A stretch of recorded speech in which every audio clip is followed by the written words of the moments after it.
മോളിക്കുട്ടി ആ പെട്രോൾ ഇതാ. ആ ദീവറ്റകളുടെ തലവഴി ഒടിച്ചിട്ടേ രണ്ടിനെ ഇവിടെ ഇട്ട് തന്നെ കത്തിക്കാം. മൂർത്തി വേഗം വാ മൂർത്തി, ഓടിക്കോ വേഗം, വാതിലടയ്ക്ക് വേഗം.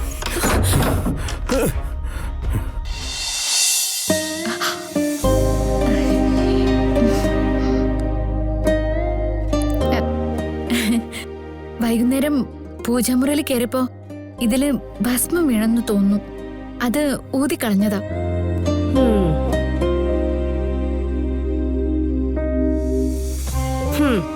അത് നന്നായി. ഇടയ്ക്കിടയ്ക്ക് അത് ചെയ്യണം കേട്ടോ. അങ്ങനെങ്കിലും മനസ്സിനൊരു സമാധാനം കിട്ടുമല്ലോ, അതുകൊണ്ട് പറഞ്ഞതാ. അമ്മേ, നീ ഇപ്പോഴും സംസാരിക്കാൻ പോകുന്നത് ത്യാഗത്തിനെ കുറിച്ചാണെന്ന് അമ്മയ്ക്കറിയാം. ഒരിക്കലൊരു ദൈവവിധി വന്നു, എന്നിട്ട് നമ്മൾ എല്ലാവരും അതിനെ മറികടന്നു. അതൊരു സത്യമേ അല്ലെന്ന രീതിയിൽ പെരുമാറി. പക്ഷേ ഇപ്പൊ ഒന്ന് നോക്കേ, വിവാഹ വാർഷികത്തിന് നവീൻ രണ്ടാമതും താലി ചാർത്തിയത് ആരുടെ കഴുത്തില്? നിന്റെ കഴുത്തിൽ തന്നെയല്ലേ? അതെന്താ ആ താലി പോലും ഗാഥയുടെ കഴുത്തിൽ വീഴാതിരുന്നത്? അമ്മേ, അതാ ഗോപാലൻ എപ്പോഴും പറയുന്നത്, ദൈവം വരച്ച വര. അത് ചിലപ്പോ വളഞ്ഞു പൊളഞ്ഞൊക്കെ കിടക്കും. ആയുസ് മുഴുവൻ നടന്നാലും എത്തില്ല എന്ന് തോന്നും നമുക്ക് ചിലപ്പോ. പക്ഷേ നേരായി മാറുന്നത് അത് തന്നെ. അമ്മ വീണ്ടും എനിക്കൊരു പ്രതീക്ഷ തരണോ? ഇത് വെറും പ്രതീക്ഷയൊന്നും അല്ല മോളെ, ഇതാണ് സത്യം. അമ്മയുടെ ആയുസ്സിൽ അമ്മ ഇത് കാണോ ഇല്ലയോന്നൊന്നും എനിക്കറിയില്ല. പക്ഷേ നിങ്ങൾ രണ്ടുപേരും ഒന്നിച്ചിരിക്കും. അത് തന്നെ നിങ്ങളുടെ രണ്ടുപേരുടെ മുന്നിലുള്ള ജീവിതവും. ഗാഥയ്ക്ക് വേണ്ടിയാണ്, സിതാര മാഡത്തിന് വേണ്ടിയാണെന്നൊക്കെ പറഞ്ഞ് നവീനെ വേർപിരിയുന്ന കാര്യം പറയുമ്പോഴും നിന്റെ മനസ്സ് എത്ര വേദനിക്കുന്നുണ്ടെന്ന് അമ്മയ്ക്ക് നന്നായിട്ടറിയാം. നിന്റെ മനസ്സ് വെട്ടിമുറിച്ചിട്ടല്ലാതെ അങ്ങനൊരു തീരുമാനം എന്റെ മോളെ കൊണ്ട് പറ്റില്ല. നീ കിടന്ന് കഷ്ടപ്പെടുന്നതൊക്കെ ദൈവങ്ങൾ കാണുന്നുണ്ട്. കൂടുതൽ പരീക്ഷിക്കപ്പെടുന്നവർക്ക് കൂടുതൽ മധുരം വിളമ്പുന്നവരാ ദൈവങ്ങള്. മോള് പേടിക്കണ്ട കേട്ടോ, ദൈവങ്ങൾ നിന്റെ കൂടെ ഉണ്ടാവും. ദൈവങ്ങളുടെ പുസ്തകത്തിലാ നിന്റെ നവീന്റെ കല്യാണം ഒപ്പുവച്ചിരിക്കുന്നത്. അതില്ലാതാക്കാൻ സിത്താരയെ കൊണ്ടോ ഗാഥയെ കൊണ്ടോ പറ്റില്ലേ. അമ്മയുടെ മോളെ സമാധാനമായിട്ടിരിക്കെ.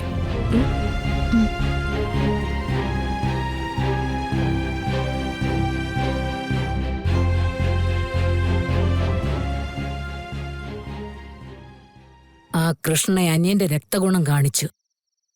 അനിയന്റെ അതേ ചങ്കൂറ്റം. അതുകൊണ്ട് ഇനി അവൾക്കൊരു യാത്രയയപ്പ് കൊടുക്കുമ്പോ അവള് മാത്രമല്ല, കൂടെയുള്ളവരും അവളോടൊപ്പം ഇവിടുന്ന് പോയിരിക്കണം.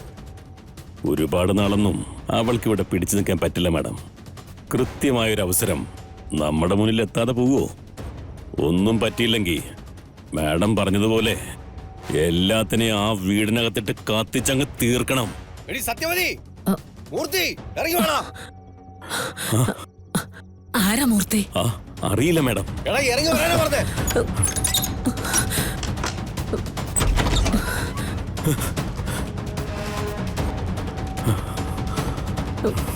ഇറങ്ങി വരാൻ.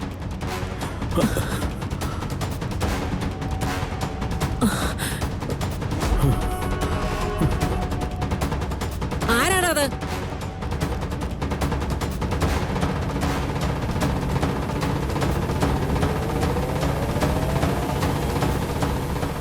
പുഴയോരം വീടിന്റെ ഉമ്മർത്ത് വന്ന് നിൽക്കാൻ നിനക്കൊക്കെ എങ്ങനെയാടാ ധൈര്യം വന്നത്? ഞങ്ങളുടെ അനിയൻ സാർ ഈ വീട്ടിനകത്തുള്ളപ്പോ ഞങ്ങൾക്ക് ഈ വീട് ഒരു പുണ്യസ്ഥല.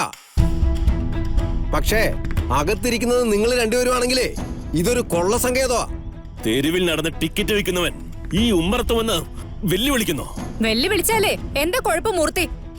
ഞങ്ങളെ കഷ്ടപ്പെട്ട് തന്നെയാ ജീവിക്കുന്നെ, അല്ലാതെ നിങ്ങൾ ചെയ്യും പോലെ കട്ടും തട്ടിപ്പറിച്ചുകൊണ്ടൊന്നും അല്ല. വായടക്കടി, അല്ലെങ്കിൽ നാവരിഞ്ഞ് താഴെയിടും. അത്രയ്ക്ക് ചങ്കൂറ്റുണ്ടെങ്കിലേ നീ ഇറങ്ങി വാടാ. ഞങ്ങള് നാട്ടുകാരെല്ലാരും കൂടിയേ നിങ്ങൾ കോങ്ങി വെച്ചിട്ട് കുറച്ച് കാലമായി. ആദ്യം ഞങ്ങളുടെ അനിയൻ സാറിനെ ചതിച്ചു, പിന്നെ കൃഷ്ണയെ അവളുടെ അമ്മയും ചതിച്ചു. ആരൊക്കെ അവരെ സഹായിക്കാൻ ഒരുങ്ങിയോ അവരെയൊക്കെ നിങ്ങൾ ഉപദ്രവിച്ചു. അതുകൊണ്ടേ ഞങ്ങള് നാട്ടുകാരെല്ലാരും കൂടെ ഒരു തീരുമാനം എടുത്തിരിക്കുക. എന്തായാലും കൃഷ്ണയെ അമ്മയെ ആ വീട്ടിലിട്ട് ചുട്ടുകൊല്ലുമെന്ന് നിങ്ങൾ പറഞ്ഞില്ലേ? നിങ്ങളെ ഈ വീട്ടിലിട്ട് ചുട്ടുകൊല്ലാനാ ഞങ്ങളുടെ തീരുമാനം. ഒരാളോ രണ്ടാളോ വന്ന് കത്തിച്ചാലല്ലേ കേസെടുക്കൂ. ആൾക്കൂട്ടം തീയിട്ട് കൊലപ്പെടുത്തി എന്ന് പറഞ്ഞാലേ ശിക്ഷയും കുറവായിരിക്കും. വീടിന് ചുറ്റും മൊത്തം പെട്രോൾ ഒഴിക്കടാ, എന്നിട്ട് തീ കൊളുത്ത്. ഗോപാല, വേണ്ട വേണ്ട, ഞാൻ പറയുന്ന കേക്ക്.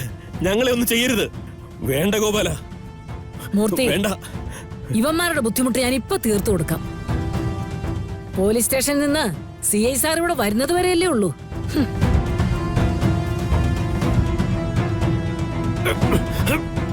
നിങ്ങളുടെ ഒരു ഫോൺ ചെയ്ത്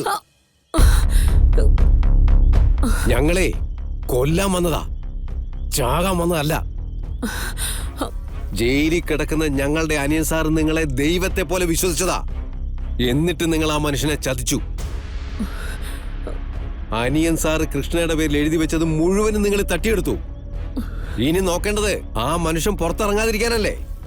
നിങ്ങളെ അതിന് ഞങ്ങൾ സമ്മതിക്കത്തില്ല. രണ്ടുപേരും വീട്ടിനകത്ത് കയറിക്കോ, അല്ലെങ്കിൽ നിങ്ങളെ ഇവിടെ ഇട്ട് പച്ചയ്ക്ക് കത്തിക്കും ഞങ്ങള്. മോളിക്കുട്ടി, ആ പെട്രോൾ ഇതാ. ആ ദിവറ്റകളുടെ തലവഴി ഒഴിച്ചിട്ടേ രണ്ടിനെ ഇവിടെ ഇട്ട് തന്നെ കത്തിക്കാം. മൂർത്തി, വേഗം വാ മൂർത്തി, ഓടിക്കോ വേഗം. വാതിലടയ്ക്ക് വേഗം.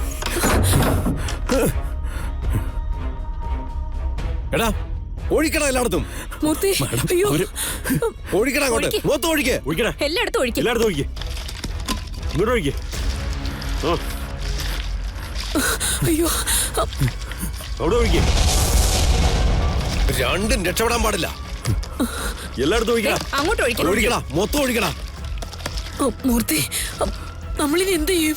എനിക്കറിയില്ല മാഡം, വീടിന് ചുറ്റും ആളുകളാ. അയ്യോ, രക്ഷപ്പെടാൻ ഒരു മാർഗവും ഇല്ല.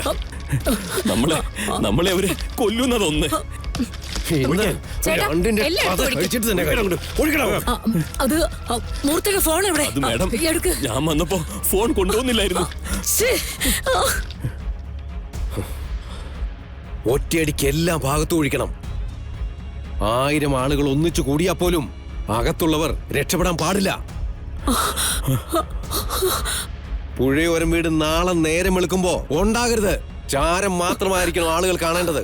ഒഴിക്ക്, ചെല്ല്. മൂർത്തി, നമ്മളിനി എന്ത് ചെയ്യും?